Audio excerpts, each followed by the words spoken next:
Good afternoon, everyone.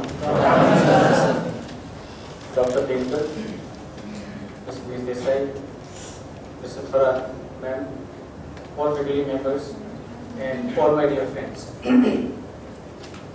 It's indeed a great pleasure for me to be here with all of you this afternoon and speak to you on a topic called how to reach pinnacle of success in life. Or in other words, बुलंदियों को कैसे छुएं। तो सबसे पहले मैं चाहूँगा कि आपको congratulate करूँ, आपको compliment करूँ कि for taking admission into the MBA program, and I'm sure that this is a beginning of real life of every one of you. As I would feel that these 2 years that you're going to spend in this institute are going to be the most crucial years of your life. And why do I say this? Is because कि ये 2 सालों में जो आप करेंगे वो decide करेगा कि आप आपकी बाकी जिंदगी में क्या करेंगे। Are you with me? ठीक है। तो ये 2 साल आपके इतने क्रिटिकल हैं, इतने क्रूशियल हैं कि ये 2 सालों में जो भी आप करेंगे उस पर डिसाइड करेगा, उससे पक्का होगा कि आप अपनी बाकी जिंदगी क्या करेंगे। That means ये 2 जो साल हैं, these 2 years are very very crucial years of your life. Like you, I did my MBA 30 years back. I did my MBA from Symbiosis Institute of Business Management. I passed out in 1984. So exactly 30 साल हो गए मुझे। 30 साल से थोड़ा ज़्यादा ही हो गया है। और मैं कई बार पीछे मुड़ के देखता हूँ तो मुझे लगता है कि गाइडेंस एक बहुत इंपॉर्टेंट चीज है। You know, it is very very important in life that we must get proper guidance from time to time. Because अगर गाइडेंस बराबर हो तो एक शिवा एक शिवाजी महाराज बन जाता है, राइट? सो अगर समर्थ मिल जाए तो ये शिवा शिवाजी महाराज बन जाता है। That is the significance of guidance, that's the significance of mentoring.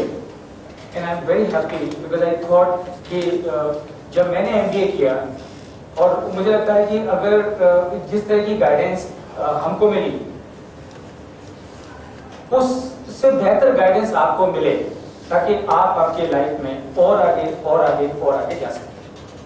तो आज के इस प्रोग्राम में मैं आपसे कुछ सूत्र शेयर करूंगा। I want to share some golden points with you as to how to become successful in your life, how to achieve the pinnacle of success in your life. और मेरा ये जो प्रोग्राम है आपसे सवा घंटे का, तो मैं आपको लेक्चर देने वाला नहीं हूँ। It's going to be an interactive session, it's going to be a participative session. मतलब क्या? मतलब ये कि मैं आपसे कुछ सवाल पूछूंगा और मैं चाहूंगा कि आप बड़े उत्साह के साथ उन सवालों का उत्तर दें। Give me the answer of the question that I ask you with lot of enthusiasm. और बाद में of course I will also give you a chance to ask me also lot of questions. So before we start, let me just share with you one incident. I only hope it was true. You know, once in a plane, 4 passengers were flying together, and these passengers were Pervez Musharraf, Barack Obama, एक छोटा सा हिंदुस्तानी बच्चा, and Pope. So these 4 people were flying together in a plane. Unfortunately, this plane developed a technical problem, so it had to crash land. And unfortunately, there are only 3 parachutes. So 3 passenger, 4 passenger, 3 parachute और उनका plane करने वाला था crash. तो इसका सीधा सा मतलब ये था कि भाई कितने लोग बचेंगे? 3, और एक आदमी ने अपनी जान गंवानी पड़ेगी with the plane. So they immediately had an emergency meeting. उन्होंने कहा देखिए हम लोग 4 हैं, हमारे पास 3 पैराशूट हैं, हमारा प्लेन क्रैश करने वाला है। इसका मतलब ये है कि हमें से सिर्फ 3 लोग ही बच सकते हैं, किसी एक आदमी ने अपनी जान गंवानी पड़ेगी विद द प्लेन। तो क्राइटेरिया ये है कि हमें से जो लोग इंपॉर्टेंट हैं वो लोग एक पैराशूट उठाएंगे, jump and save their life. चौथा आदमी जो सबसे कम इंपॉर्टेंट है, he will have to die with the plane. So immediately Barack Obama got up. He said, "Look, I'm the President of United States of America. I'm the most important person on this earth. I have got all the rights to survive." So he very authoritatively picked up one parachute, jumped, and saved his life. तो परवेज ने सोचा कि जिस तरह की धुलाई मेरी पाकिस्तान के अंदर और पाकिस्तान के बाहर होती रहती है, इंपॉर्टेंस के मामले में हु नोस कि अपनी ये बच्चे के सामने भी गिनती हो कि ना हो, so why take a chance. Pervez ने इधर देखा उधर देखा, धीरे से एक पैराशूट उठाया, jump and save his life. So now 2 passengers, Pope and the child and 1 parachute. तो पोप ने बच्चों को बुलाया और बोले देखो बेटा, I have lived my life, so you don't worry about me. We still have 1 parachute left. You take it, jump and save your life. तो बच्चा बोलता नहीं फादर, हमारे पास अभी भी 2 पैराशूट हैं। वो परवेज अंकल जल्दी जल्दी में मेरा स्कूल बैग लेके नीचे।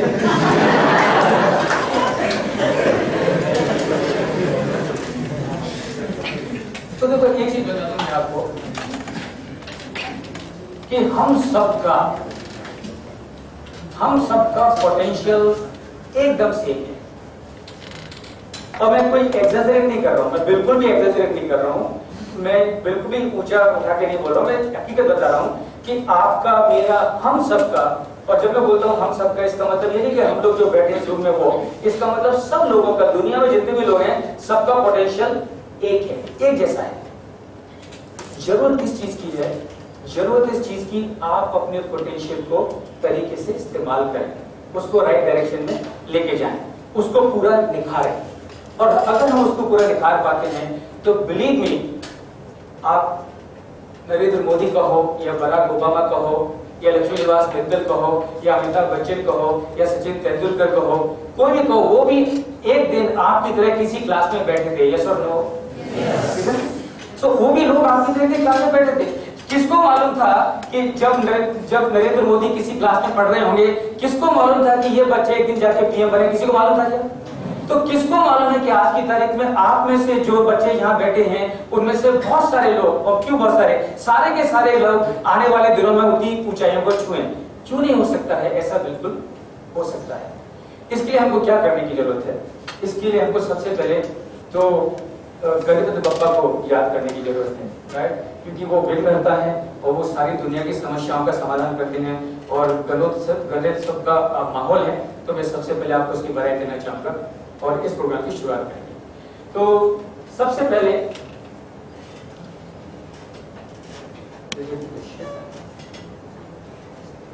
पहले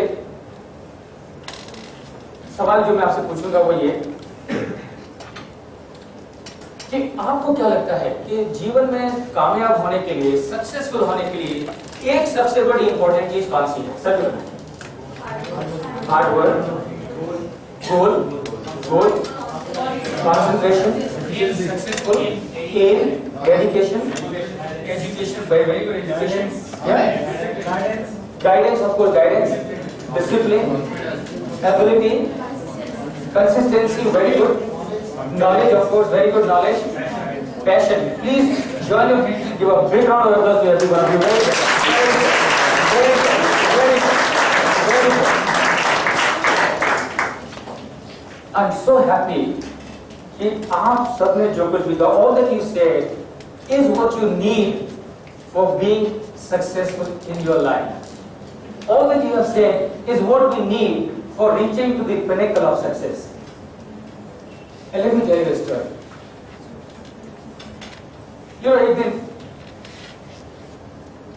Dronacharya was teaching to his students, and the students were 5 Pandavas, 5 Pandav, उनको धनुर्विद्या सिखा रहे थे। और अचानक से उन्होंने 5 पांडव को बुलाया और युधिष्ठिर से कहा, युधिष्ठिर तुम मेरा धनुष उठाओ। भीम से कहा, भीम तुम मेरे तीर उठाओ। फिर अर्जुन से कहा, अर्जुन तुम एक कपड़े का पीस का टुकड़ा अपने हाथ में ले लो। और नकुल सहदेव से कहा, नकुल सहदेव तुम जाके कुछ अपने सफरजन लेके आ जाओ।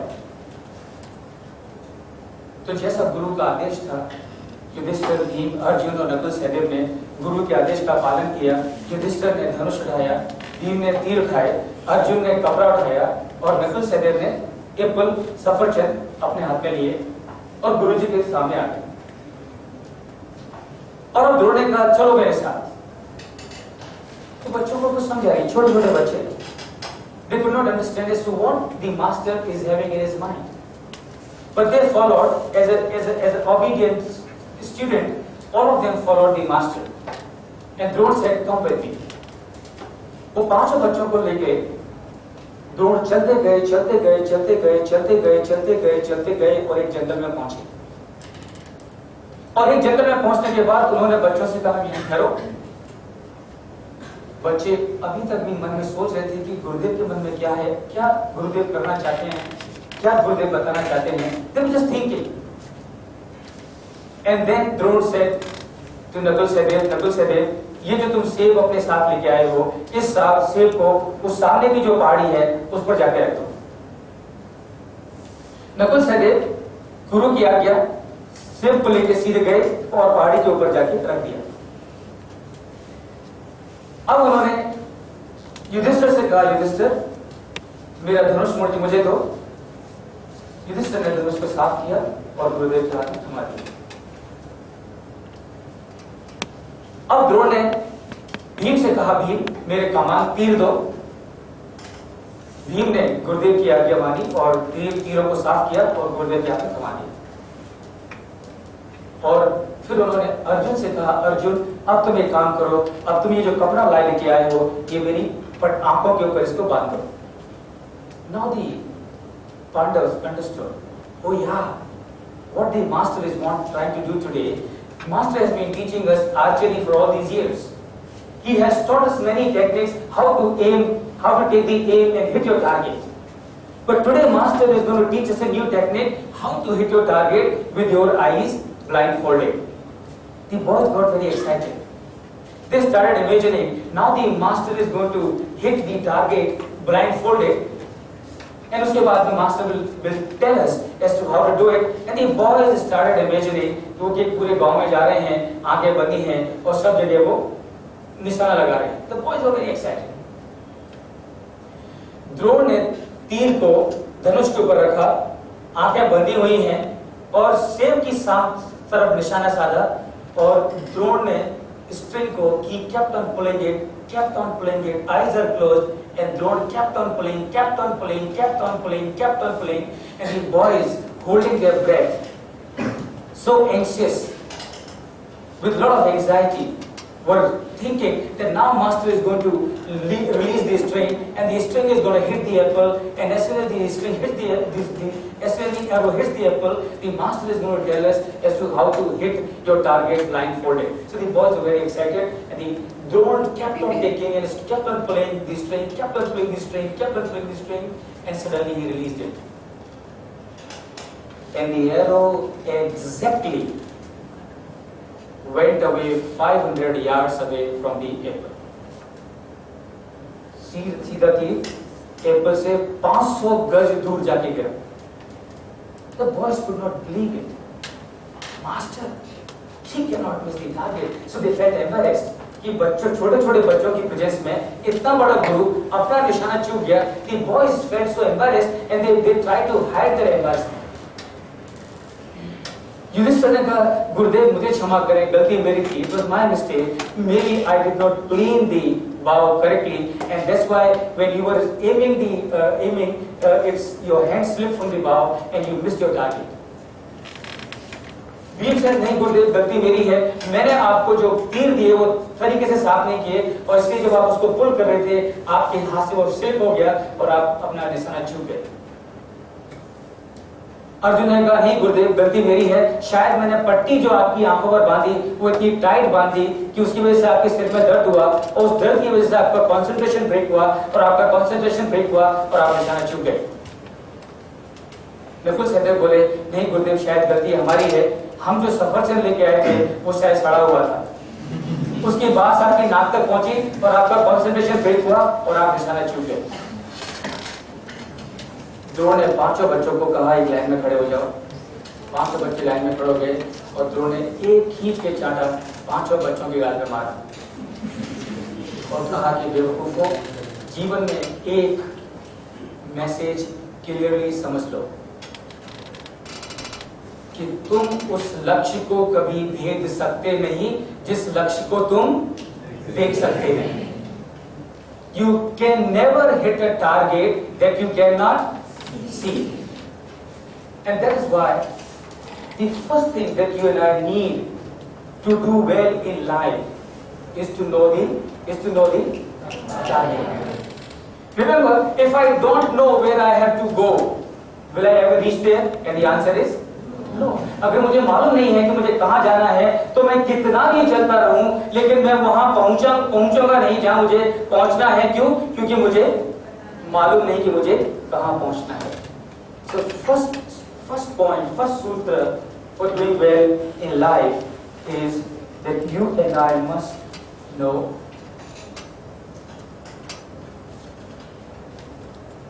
of our purpose. Right? So I'm going to request all of you to please, if you have your paper and pen with you, please write down these points. The first thing that you and I need for reaching the pinnacle of success is to know the purpose of your life. Be aware of your purpose. जीवन का मकसद क्या है?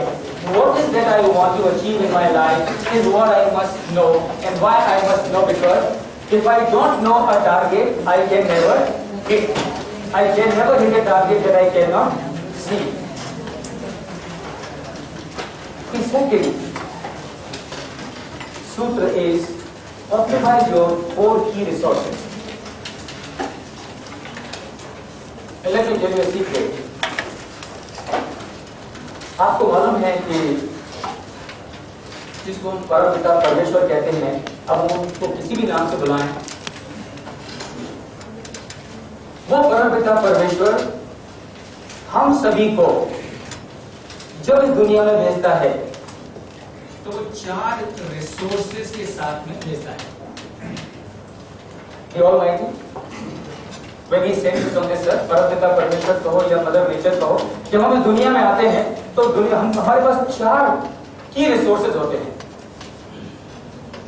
और मैं आपको बताऊं कि ये जो 4 की रिसोर्सेज हैं, ये 4 की रिसोर्सेज परमेश्वर देने में किसी के साथ भी अन्याय नहीं करता है। क्या मतलब है इसका? इसका मतलब ये है कि ये 4 रिसोर्सेज परमेश्वर सबको बराबर से देता है। ये 4 resources, if I can give you the example once again, the same example, these 4 resources are with Narendra Modi, they are with Barack Obama, they were with Mahatma Gandhi, they were with Nelson Mandela, they were with Mother Teresa, they are with every one of you, they are with Ratan Tata, Rahul Bajaj और मुकेश अंबानी और अनिल अंबानी। और ये 4 resources आपके पास में भी है। आपको मालूम है 4 रिसोर्सेज कौन से हैं? Which are these 4 resources? Yeah, say it louder. Energy, okay. Energy. Time, yes, of course, time. Mind, yeah, mind, yes, very good. Hard working, okay. Will, okay. Will, okay. What else? 4 resources. अब देखिए, आपके पास में है और आपको मालूम नहीं। और याद रखिए, अगर मेरे पास कोई चीज है और मुझे मालूम नहीं है तो क्या मैं उसका इस्तेमाल करूंगा? The answer is no. अगर आपके घर के पीछे एक बड़ा सा खजाना दबा हो और आपको मालूम नहीं है कि वो खजाना है, तो आप क्या करेंगे? आप आएंगे और इस दुनिया से चले जाएंगे, वो खजाना वहीं की वहीं रहेगा, आप उसका इस्तेमाल नहीं करेंगे। So what are these 4 resources? अब मैं आपको बताऊं कि अल्टीमेटली हम लाइफ में कितने आगे जाएंगे, how far we go in our life will depend on how efficiently, how effectively we use these 4 resources. And these 4 resources are number 1, and before I tell you that number 1, let me ask you one more question. कि अगर कल को आपकी रतन टाटा जी से मुलाकात हो और रतन टाटा जी आपसे पूछें एक छोटा सा सवाल कि मेरी फैक्ट्री है और मेरी फैक्ट्री में मशीन्स हैं, आप मुझे बताइए कि मैं उन मशीनों को कितने घंटे चलाऊं? 8 घंटे चलाऊं कि 16 घंटे चलाऊं कि 24 घंटे चलाऊं? तो क्या होगा आपका आंसर? 24 hours, right? अगर रतन टाटा आप पूछते हैं कि भाई ये मेरी मशीन है तो मेरे को कितने घंटे चलाऊं, तो आपका क्या आंसर होगा? आपका आंसर होगा 24 आवर्स। क्यों? क्योंकि आपने फैक्ट्री क्यों डाली है? कुछ प्रोड्यूस करने के लिए। तो आप प्रोड्यूस करना चाहेंगे, कम प्रोड्यूस करना चाहेंगे कि ज्यादा प्रोड्यूस करना चाहेंगे? ज्यादा प्रोड्यूस करना चाहेंगे। और अगर ज्यादा प्रोड्यूस करना चाहेंगे तो उसके लिए आपको क्या करना होगा? फैक्ट्री को 8 घंटे चलाना चाहिए, 16 घंटे चलाना चाहिए? 24 घंटे। So that means what? That means ultimately the key message is that for all of us to do well in life, whatever resources that we have, we got to ensure that we use these resources fully. Yes or no? Yes. तो पहला resource जो हम सबके पास में है, and that resource is this body. Yes or no? Yes. Is this body सबके पास में है? सुनिए दीजिए, सबके पास में है? Yes. So the first resource that you and I, and not only you and I, the first resource that everyone on this earth has is the body. अब आप मुझे बताइए कि आप इस बॉडी का क्या करना चाहेंगे? आप इस बॉडी को चाहेंगे कि ये ज्यादा से ज्यादा इफेक्टिव रहे, कि आप चाहेंगे कि ज्यादा से ज्यादा बंद रहे? ज्यादा से ज्यादा इफेक्टिव रहे। So the first and foremost resource that you and I have is the body. And remember these four resources will determine as to how far do we go in our life. तो क्या करना होगा हमको? क्या करना चाहिए इस body के लिए? कुछ करना चाहिए कि कुछ करने की जरूरत नहीं है? एवरीबॉडी कुछ करना चाहिए कि नहीं करना चाहिए? अब फैक्ट्री में कोई मशीन है तो आप उसको मेंटेन करते हैं कि नहीं करते हैं? आपके पास मोटरसाइकिल या स्कूटर है, आप उसको मेंटेन करते हैं कि नहीं करते हैं? तो आप उसको क्यों मेंटेन करते हैं? ताकि वो बराबर चले और आगे चले, राइट? तो इसी तरह से ये जो बॉडी है, याद रखिए, अगर इस बॉडी को भी अगर आप चाहते हैं कि ये बराबर चले और लंबी चले, बराबर चले और लंबी चले, तो आपको क्या करना होगा? इस बॉडी को मेंटेन करना होगा। क्योंकि याद रखिए, जैसे एक फैक्ट्री में कोई मशीन को आप मेंटेन नहीं करो तो मालूम है क्या होगा? 3 चीजें होंगी। एक तो ये कि वो मशीन का आउटपुट कम हो जाएगा, दूसरा ये कि मशीन की वो उसके प्रोडक्ट की क्वालिटी खराब हो जाएगी, और तीसरा क्या होगा? वो मशीन बंद पड़ जाएगी। तो याद रखिए, दुनिया की सबसे ऑटोमेटिक मशीन और कहीं पर नहीं है, बल्कि ये हमारा शरीर है। And that's the first resource that we have. और हमको क्या करना है? हमको पक्का करना है कि हम जिंदगी भर दवाइयों का सहारा नहीं। Yes or no? Yes. आप में से कोई चाहता है कि मैं बस मुझे तो दवाइयों के सहारे जीना? हाथ ऊपर करिए। Nobody, right? So आज इस हॉल में एक कसम लेके जाएं कि कुछ भी हो जाए मैं जिंदगी में दवाइयों का सहारा नहीं लूंगा। इसका मतलब क्या है? कि मैं अपने आप को पूरी तरह से फिट रखूंगा। The resource number 2. The resource number 2 is your brain, your mind, right? Your thinking power, your power to think. आज मिस्टर मित्तल 35 साल में दुनिया के सबसे बड़े धनी बन सके। क्यों? Because of use of. एक चाय वाला could become the prime minister of world's largest democracy because of mind. जब से ये दुनिया बनी कितने प्रॉब्लम नहीं आए और उन सारे प्रॉब्लम्स का समाधान निकला because of mind. So the second resource that you and I have is our thinking power to think. तो हमको क्या करना है? इस power to think का पूरा इस्तेमाल करना है। Yes or no? It means what? It means कभी भी कोई प्रॉब्लम आए, never surrender, never give up. Never raise your hands, because so long as you will keep on thinking, you will find a solution. So that's your resource number 2. Resource number 3 is, somebody said, I'm very happy, somebody said from the audience, the resource number 3 is 24 hours in your day. Amitabh Bachchan को 25 है, नरेंद्र मोदी को 26 है, सचिन तेंदुलकर 28 थे। Everyone on this earth, remember, has got the same 24 hours. Same 24 hours.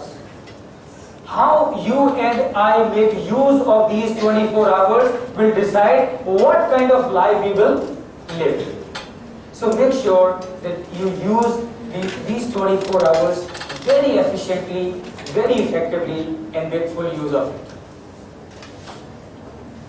The fourth resource is, you know what? Are you taking breath, all of you? Are you all taking breath? Can't hear you. Are you taking breath? Yes. Still can't hear you. Are you taking breath? Yes. Still can't hear you. Are you taking breath? Yes. Are you taking or is happening? Happening. It is happening. And thank God it is happening. You know why? Because till the time it is happening, we are there. Once it is not happening, then we are not there. So what is the fourth biggest resource that the Mother Nature gives to every one of us? The fourth biggest resource is our breath. Are you with me, everybody? Yes. And remember, breath, अगर मैं आपसे पूछ लूं, ये breath की कितनी कीमत होगी? Anyone? आपकी जो श्वास है, इसकी क्या कीमत है? Priceless? Let me tell you a story. Sikandar का नाम सुना है? Have you heard of Sikandar? Let me tell you कि जो श्वास है, और देखिए कई बार अगर आपने कभी वेद पढ़े हो या कभी कोई सत्संग अटेंड किया हो या कभी कोई शास्त्र पढ़े हो, तो या कभी आपके गुरुजनों ने आपसे सवाल पूछा होगा कि आपके शरीर में आप कहाँ पर हो? You know, where are you in your body? You know that? All of you? Where are you in your body? There. Let me tell you the value of the breath that we have. Sikandar यूनान से निकला for conquering the whole world. And he did it. उसने पूरे विश्व को जीता और वो जीत के यूनान को वापस लौट रहा था भारत से. Unfortunately for him, he fell sick. And when he fell sick, he called all his doctors and told the doctors, do something, cure me. Doctors ने सिकंदर को देखा और कहा कि सिकंदर तुम्हारी हालत बहुत खराब है, तुम बुरी तरह से बीमार हो और अब तुमको बचाना मुश्किल है. तो सिकंदर ने कहा, डॉक्टर्स डू समथिंग. मेरी माँ जिसने मुझे जन्म दिया वो यहाँ से सिर्फ 1 घंटे की दूरी पर है. कुछ ऐसा करो, कुछ श्वासें दे दो मुझे ताकि मैं अपनी माँ से मिल सकूं और दुनिया छोड़ने से पहले अपना माथा माँ के कदमों में झुका सकूं. Do something. And the doctor said, sorry Sikandar, we just cannot do anything about it. Sikandar ने कहा, डॉक्टर्स मैं आपको मेरी आधी empire, I will give you half of my empire. Do something. Give me a few breaths. The doctor said, Sikandar, you talk of half of your empire. Even if you give whole of your empire, we cannot give you one extra breath. And then it is said, Sikandar ने कहा कि काश मुझे ये मालूम होता कि इस श्वास की इतनी वैल्यू है तो मैंने अपनी पूरी जिंदगी ये विश्व को जीतने में ना गंवाई होती. अब देखिए, अगर आप सोचें आज की तारीख में तो आपको ध्यान में आएगा कि आप सिकंदर से ज्यादा भाग्यवान हैं. आप सिकंदर से ज्यादा भाग्यवान हैं. क्यों आप सिकंदर से ज्यादा भाग्यवान हैं? क्योंकि सिकंदर को ये बात कब समझ में आई कि इसकी श्वास की कीमत क्या है, जब वो दुनिया छोड़ रहा था. और आपको ये बात कब समझ में आई? आज के दिन. तो क्या करना है? ये चौथा जो आपका जो रिसोर्स है श्वास, उसका आपको इस्तेमाल करना है. किस तरह से? उसको मेंटेन करना है. तो क्या करें? Develop the habit of taking deep, long breath. एक दिन में समय पक्का कर लें, सुबह या शाम, कि जब आप 5 या 10 मिनट तक सिर्फ और सिर्फ एक काम करेंगे. क्या करेंगे? लंबी गहरी श्वास लेंगे और लंबी गहरी श्वास छोड़ेंगे. आप सभी लोग सक्सेसफुल होना चाहते हैं? कामयाब होना चाहते हैं? कामयाब होना चाहते हैं? उसके लिए आप अपने आप को पूरी तरह से कमिट करने के लिए तैयार हैं? Can't hear you at all. Can't hear you. तो देखिए, जो आप चाहेंगे वो आपको मिलेगा, लेकिन तब जब आपका पूरा कमिटमेंट होगा। तो आपको क्या करना है, तो can I have a commitment from every one of you कि आप सब लोग आज से ही, not from tomorrow, from today at least spend 5 minutes in